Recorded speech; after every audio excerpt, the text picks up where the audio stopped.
Yo dudes and dudettes, your friendly neighbor Jax Blade is here, and I've gotten this email so many times in my Ask Jax Nerd Facts questions that I figured I'd do a video on it just to answer it and help you all out. So let's read this right now. So this comes from YH Hit, because he says at the very end there, and it says, so recently I've been wondering, do you think you'd be able to make a Tough Like the Toons on how to get a body that looks like Goku, since you already made a video on how to get a body that works like Goku? Thanks, YH Hit. Okay, like I said before, if you want the honest to beerest truth on how to build a Goku physique, and you don't personally care about, you know, like athletic stuff like fighting or climbing or swimming for long periods of time or any of the endurance stuff, then what I want you to do is find a nice bodybuilding routine primarily focused on aesthetics. There are thousands upon thousands of them out there. And then what I want you to do is give primary focus to your shoulders, your trapezius muscles, your pectoralis major, your abdomen, your forearms, and your back. If you are insanely disciplined with your 3-leg stool of fitness, then that is the fastest way to get there, and you could rock around the house, conventions, wherever you want to go, and just look that super badass, alright? Peace.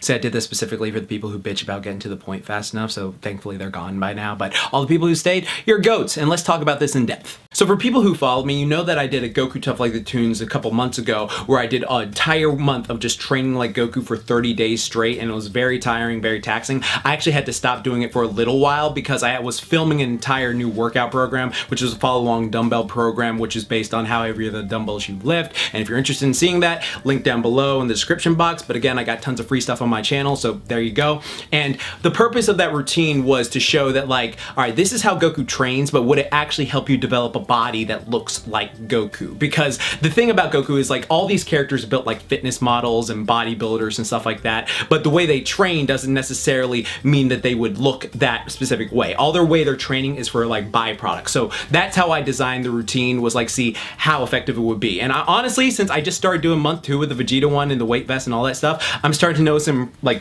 impressive results. Like, I don't want to show it off just yet because like I want to do one of those things where it's like an unveiling, because I looked in the mirror this morning and I was just like, oh damn, I'm looking pretty good. All right, so I'm super excited for when I get to like the end of that super thing. But yeah, I just wanted to mention that. So that's how I designed the program initially. It wasn't like to be a bodybuilder type routine. There's nothing wrong with that. I love bodybuilder type routines. Like, all my favorite 80s heroes do bodybuilder type routines, but it was primarily just I want to see how athletic you can get by doing that sort of routine yourself. But the reason I always specifically say, like, if you're just interested in getting a character's physique is to do bodybuilding, is because that is literally what it's tailored to do. It's literally helping you to build up your body and sculpt the body to look exactly what you want to do. So for example, if you're just trying to do, say, a sport and stuff like that, while you will get results and you may have like an impressive physique for that sport, you may not necessarily have like, oh, why aren't my pecs like as defined and have striations like that? Oh, why doesn't my back have like every like line like this? I want it to have more definition than a dictionary. Why isn't that possible right here? Why isn't it doing it like this? Why do my lat wings look like this? You know, it all depends on what sport you're doing, but also like if you really just wanted to develop those things yourself, then bodybuilding is right there for you. Bodybuilding is specifically tailored to help you build up and sculpt exactly what you want to sculpt. So like that's why I would recommend it if look is all you care about, just looks. Like you don't care about doing handstand push-ups or like having the endurance to do other things or be able to fight like that. That is all I am saying with this. And I know some people may be saying, well, why don't I get into gymnastics or calisthenics or weighted calisthenics or stuff like that? And yeah, that's very true. All of those work very well in developing. Like just go look at the Olympics, go look at various calisthenic athletes on YouTube. Like they do work very well. What I'm saying is like a standard bodybuilding routine for people who are just interested in the look and that's all they're interested in. They don't care about like any athletic ability like in that certain regard. And I'm not saying bodybuilding is not athletic at all. I think it is great. I think it's phenomenal. I'm not saying that at all. I want to make that perfectly clear. What I'm saying is if you want those results, it is easier to do bodybuilding than to get into something like calisthenics. Because remember, like we've talked about before, like anybody can do a bench press. Like if okay, I've mentioned this a couple times before, but it's so true. So let's do this again. All right, let's take this 10-pound dumbbell, right?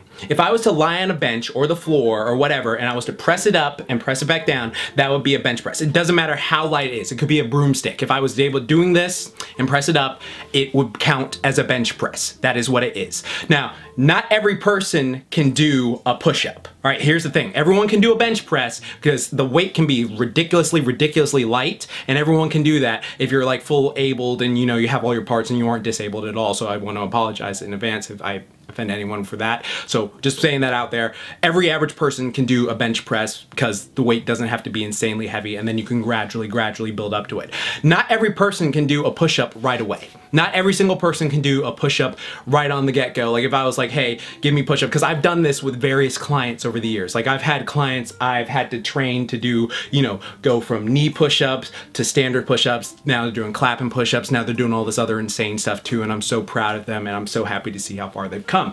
But that's the thing, all right? It's an easier thing to start with a weight and then gradually build up the weight and then keep progressing that way. So that's why I would say that would be the easiest way for some people. And again, like it doesn't even have to be the bench press. Like I said before, another thing you could do is think of a pull-up. So if you're on a pull-up, not every person can do a pull-up. But if you give someone a lat pull down machine, everyone can do a lat pull down machine, and that works just as well at like squeezing the muscle and focusing on muscle and building the muscle.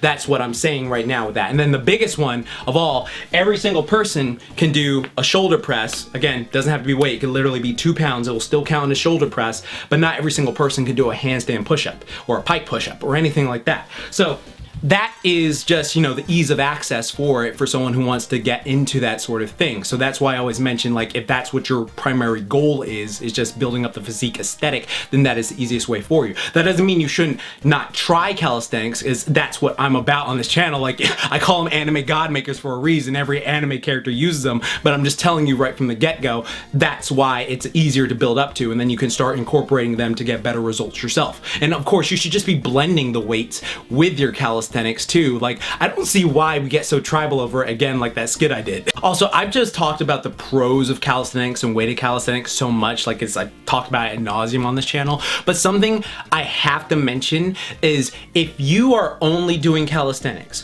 or only doing weighted calisthenics, it is easier for yourself to get injured than if you were just doing, you know, slow build up a weight training. And what I mean by that is, like, because calisthenics are primarily compound and you have to focus on building the whole body strength as a unit, what that means is some areas of the body will have to overcompensate for the strength because they haven't been focused on themselves. So like what I mean by that is, like, I've had a ton of friends who do weighted calisthenics come to me saying like, oh, my elbow hurts. I have so much elbow pain from like doing weighted calisthenics. And I was just like, oh, well, have you been doing like wrist curl? Oh no, I just do like calisthenics and stuff like that. So that's the thing you have to remember. Like when you're injured and you like do a movement that, like, when you're just doing compound movements, you can't isolate a certain movement and help build it back up. And for instance, like if you've ever gone to physical therapy, which I hope none of you do, I hope you can just stay healthy and long, but like if you ever have to go, what they'll do is they'll isolate the muscle that is injured. So like, you know, if you're having shoulder issues, what they'll primarily have you do are those, you know, like a lot of band work, focusing on like, you know, strengthening the rotator cuff. Or if you're having like, you know, elbow issues, what they'll have you do is they'll have you do a bunch of wrist curls, they'll have you do a bunch of wrist extensions, they'll have you do a bunch of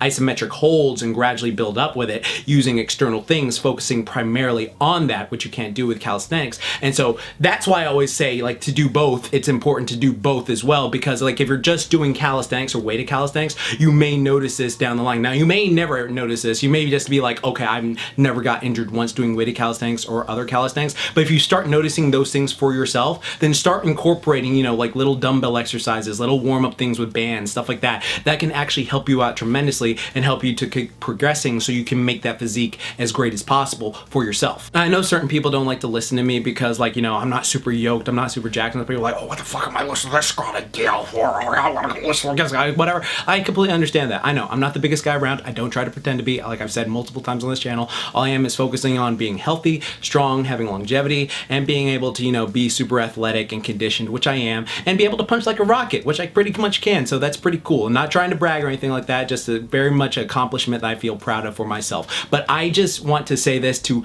help people out. I want to say it to help people out. So if you ever feel like, oh, I've had this injury for a while, but I don't know what's going on with me.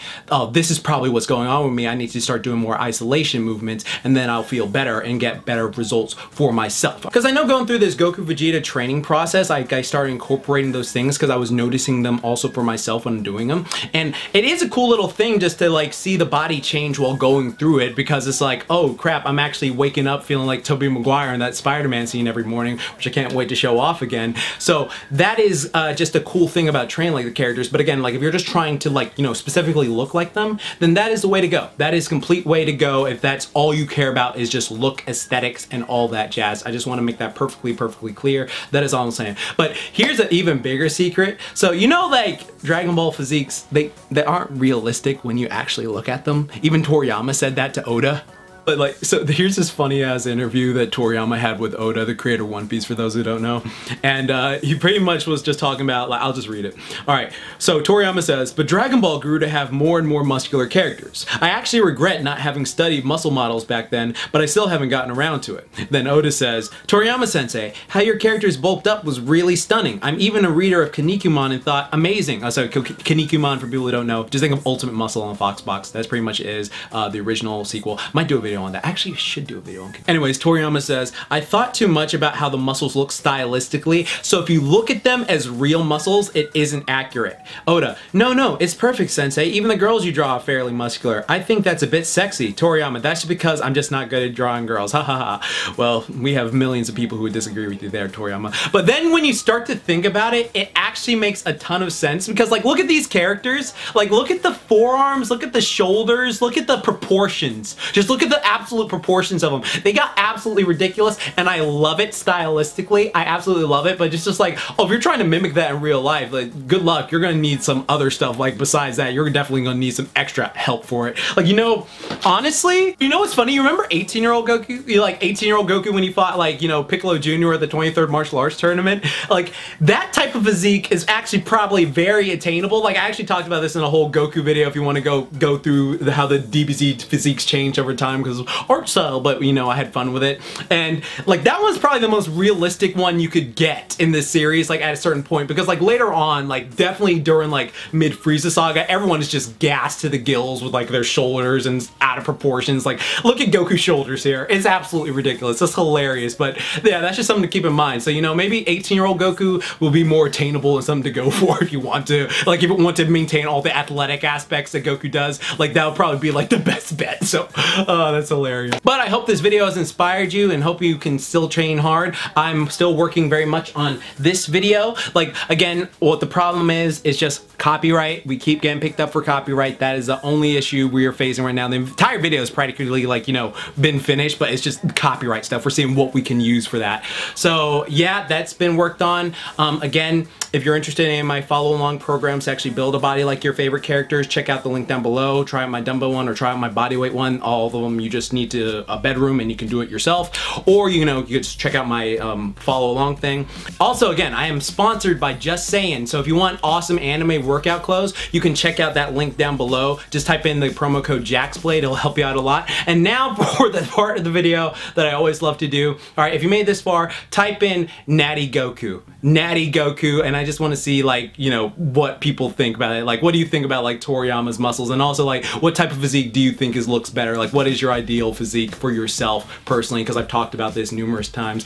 But I'm gonna go do my Goku Vegeta Tough Like the Tunes workout later today, and I also gotta get see what else we can use for footage for that. But again, thank you for watching this video. Sorry, it's been I haven't uploaded in a while, just been a bit hectic. And also, if you want me to do a specific Goku bodybuilder type routine, like a bodybuilding routine tailored specifically for Goku, let me know. I can design it. I've been a personal trainer for over a decade, so I know exactly how to make that type of routine. But again, like, I'm more into athletic stuff, so like that's the stuff I'm really into. So if you want me to, just let me know, and I'll get to that. And then of course, yeah, I think that's pretty much it. But thank you for watching, boys, girls, non-binary pals, all that jazz. But anyways, like, remember, like I always say, keep calm, booyah on, and don't forget, Momentai, go train hard. I'm about to myself. Peace.